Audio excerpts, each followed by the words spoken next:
Chicken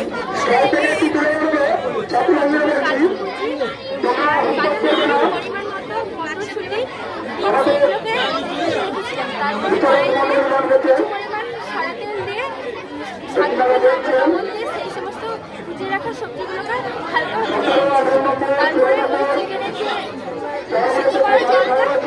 সেটার মধ্যে দিয়েছি এবং একটা ছোট ছোট চিকেন তার মধ্যে দিয়ে হালকা করে নেড়ে দিয়ে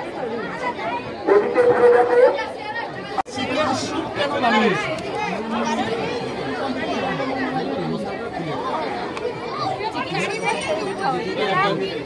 এটার মধ্যে 290 ক্যালোরি, এটার মধ্যে 290 ক্যালোরি আছে এবং এটা খেলে শরীরও সুস্থ থাকে। আর এটার মধ্যে যে সমস্ত সবজিটা আছে সেগুলো সবই খাদ্যগুলোর উপাদান। আমরা এটা শিখেছি আরবিতে গতকাল দ্বিতীয় অর্থাৎ 3 জন থেকে শিখেছি যে আমাদের প্রোটিন খাওয়াটা খুব জরুরি। তার জন্য আমরা এই চিকেন মোমোটা তৈরি করেছি। এটা তোমরা জেনেছো কোথা থেকে? এটা আমরা সিরি আরবি ওয়ার্ল্ডের গতকাল 3 র‍্যাঙ্ক থেকে 3 মানে 3 কালার থেকে আমরা শিখেছি। আচ্ছা